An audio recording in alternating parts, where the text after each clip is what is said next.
Hello and welcome to the Daily Comic and Collectible, episode 559. Now today, the collectible of the day is the Hasbro Toys Marvel Legends series MCU Black Widow movie deluxe set Natasha Romanoff action figure with stand.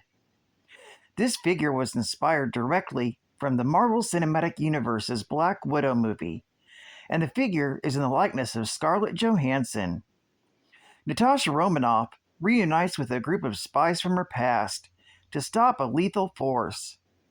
This 6-inch scale action figure of the Black Widow features a premium design, intricate detail, and multiple points of articulation for high posability and displayability in your Marvel collection.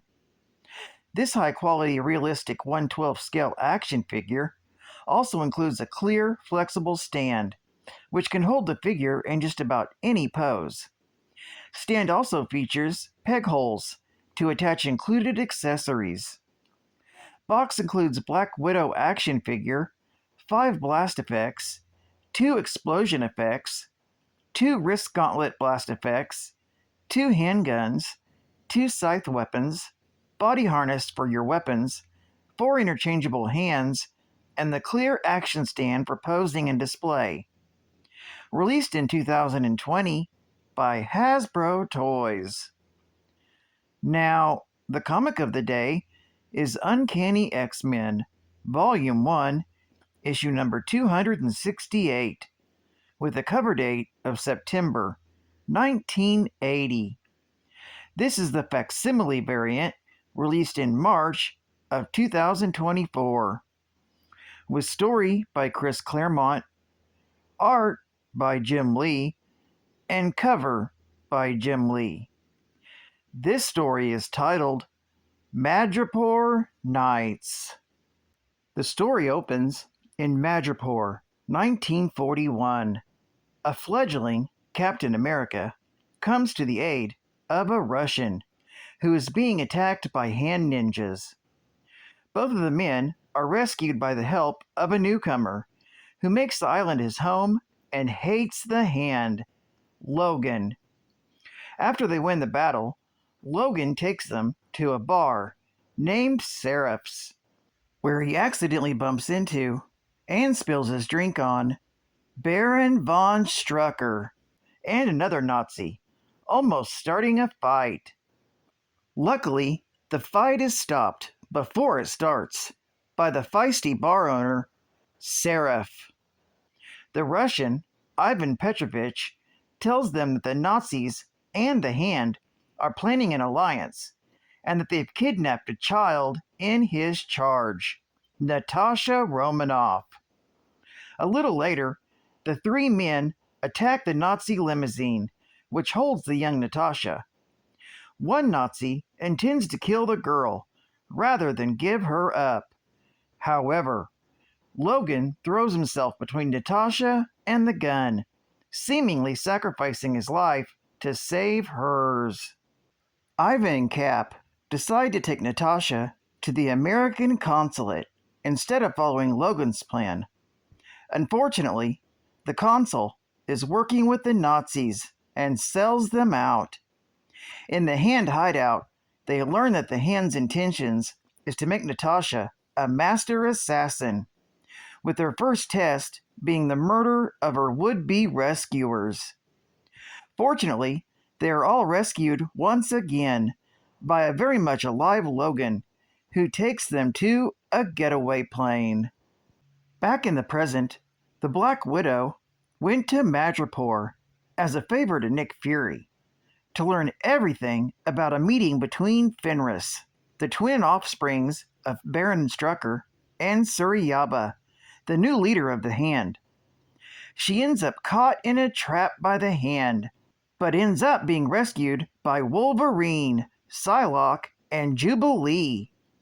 Later, they question underworld informants and learn that the meeting between Fenris and Suryaba is to take place on a certain yacht.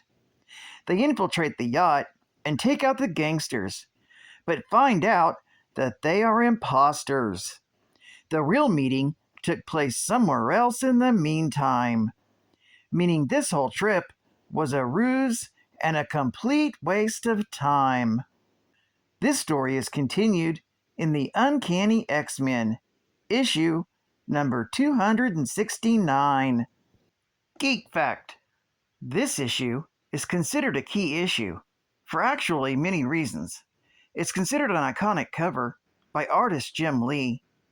The story reveals that Wolverine, Black Widow, and Captain America all knew one another in World War II. Plus, it has the origin of the first meeting between Captain America and Wolverine. It's also the first appearance of the Death's Head Squadron and the first appearance of Seraph. Bonus Geek Fact: Seraph was the owner of the Princess Bar in Madripoor circa the 1920s.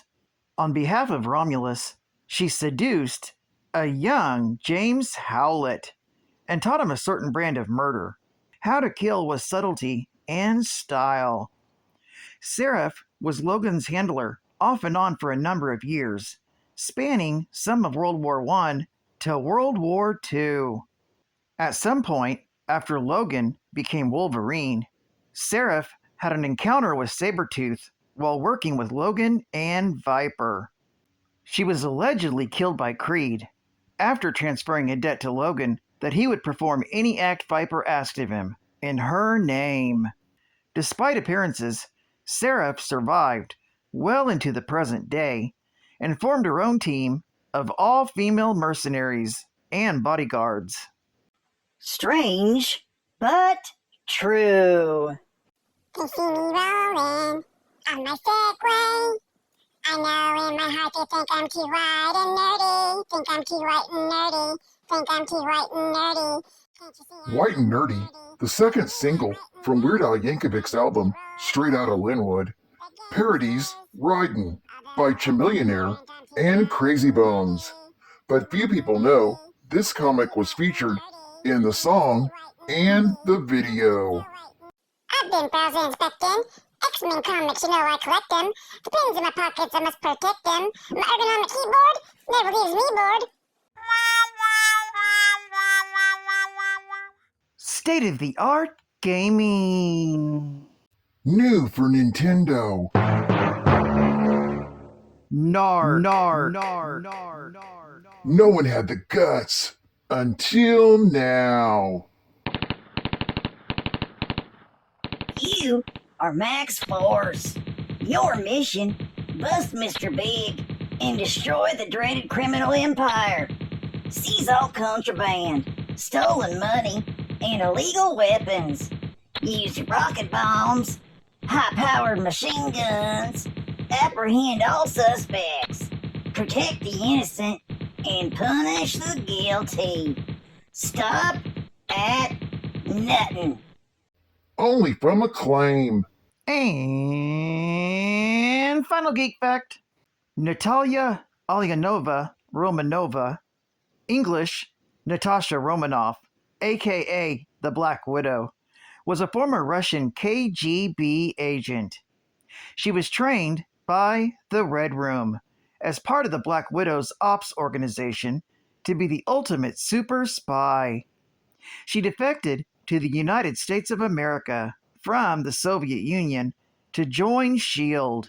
Later, Black Widow would become a member of the Avengers and has been on the team on multiple occasions. She's a woman with a mysterious past which few know about. The exact year and location of her birth is unknown, and as to who her parents were. It has been rumored that Natasha was somehow related to the last ruling czars of Russia, but the rumor was never proven. In the story, Black Widow and Wolverine recall events over 50 years ago, yet Jubilee cannot believe that Natasha is more than 50 years old.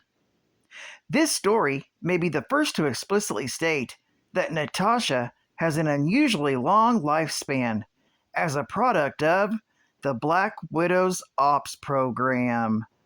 Well, I'd like to thank you for joining me for another daily comic and collectible, and I hope to see you again Tuesday.